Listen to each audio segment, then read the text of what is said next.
প্রিয় শিক্ষার্থীবৃন্দ, কেমন আছো সবাই? নিশ্চয়ই ভালো আছো, সুস্থ এবং নিরাপদেই আছো, ঘরেই আছো। এই করোনা মহামারীর মধ্যে আমি ভালো আছি। দক্ষিণ নগর উচ্চ বিদ্যালয় কর্তৃক আয়োজিত অনলাইন ক্লাসে সবাইকে সুস্বাগত। আমি দীপিকা চৌধুরী, সহকারী শিক্ষক, দক্ষিণ নগর উচ্চ বিদ্যালয়। আজকেও আমি উপস্থিত হয়েছি পূর্বের ক্লাসের মতো পৌরনীতি ও নাগরিকতা বিষয়ে চতুর্থ অধ্যায়ে সংসদীয় সরকার নিয়ে আলোচনা করার জন্য দেখি কতটুকু করা যায়। তাহলে সুপ্রিয় শিক্ষার্থীবৃন্দ, আজকে আমার আলোচনার বিষয় থাকবে কি সংসদীয় সরকার। সংসদীয় সরকার। সুপ্রিয় শিক্ষার্থীবৃন্দ, তাহলে আজকের পাঠে পাঠ শেষে আমরা কি কি জানতে পারবো একটু দেখি। আজকের পাঠ শেষে আমরা জানতে পারবো চতুর্থ অধ্যায়ের সংসদীয় সরকার। সংসদীয় সরকার কাকে বলে?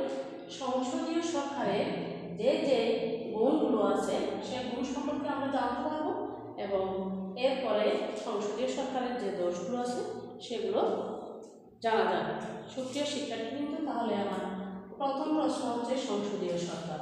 সুপ্রিয় শিক্ষার্থীবৃন্দ, আমি পূর্বের পাশে বলেছিলাম সংসদীয় সরকার কাকে বলে।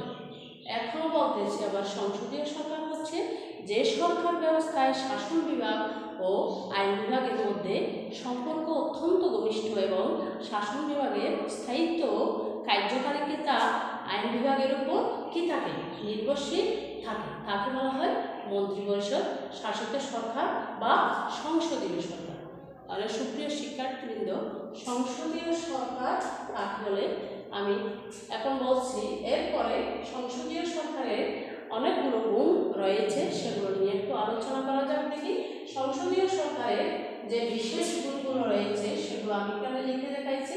এক হচ্ছে সংসদীয় সরকারের এক নম্বর গুণ হচ্ছে কি দায়িত্বশীল শাসন ব্যবস্থা। সংসদীয় সরকার হচ্ছে দায়িত্বশীল সরকার। এই সরকার ব্যবস্থায় কি থাকে?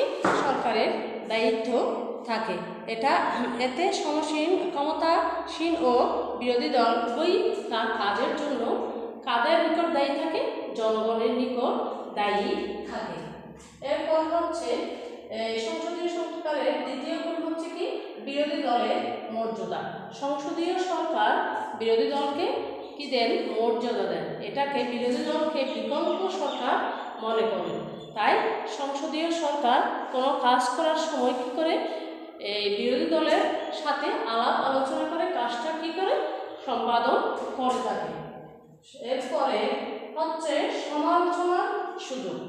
সংসদীয় সরকারের আরেকটি গুণ হচ্ছে কি সমালোচনার সুযোগ।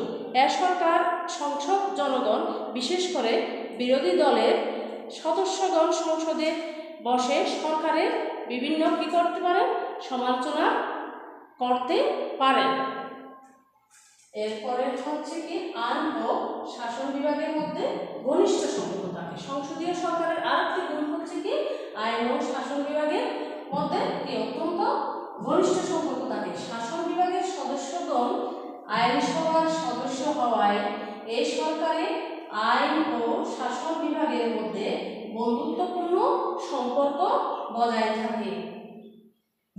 এর শেষ সংসদীয় সরকারের আরেকটি গুণ রয়েছে, সেটা হচ্ছে কি রাজনৈতিক শিক্ষা দেয়। সংসদীয় সরকার কি শিক্ষা দেয়? রাজনৈতিক শিক্ষা দেয়। এ সরকার জনমতের দ্বারা পরিচালিত হয় বিধায় সংসদে কি হয়? বিতর্ক হয়। এতে জনগণ রাজনৈতিকভাবে সচেতন হয়।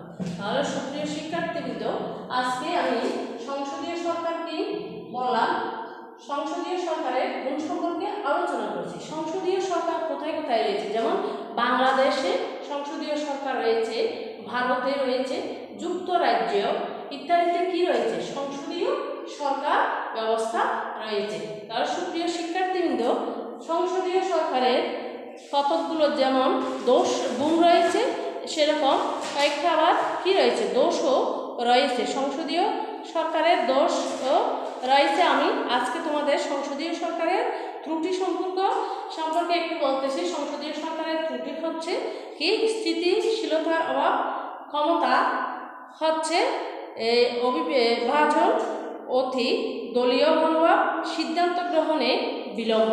সুপ্রিয় শিক্ষার্থীবৃন্দ, তাহলে আজকে আমি সেটা একটু বাড়ির কাজ দিচ্ছি। সংসদীয় সরকারের ত্রুটি কি কি?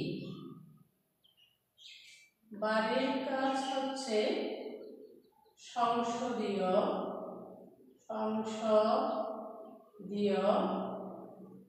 সরকার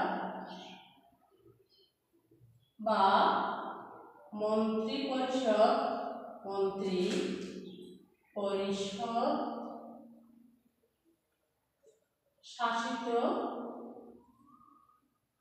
সরকারের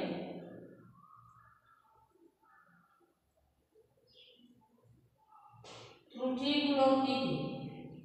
ত্রুটি সমূহ কি কি বর্ণনা করো। প্রিয় শিক্ষার্থীবৃন্দ, তাহলে আজকে আমি বাড়ির কাজ দিলাম আমাদের সংসদীয় সরকারের ত্রুটিগুলো কি কি বর্ণনা। প্রিয় শিক্ষার্থীবৃন্দ, তাহলে আজকে আমার ক্লাস এতটুকুই শেষ। আগামীকালে দেখা হবে। এ পর্যন্তই। সুস্থ থেকো, তোমরা ভালো থেকো, এই কামনা করে সবাইকে ধন্যবাদ জানিয়ে আমি আজকে আমার ক্লাস সমাপ্ত করছি। সবাইকে ধন্যবাদ।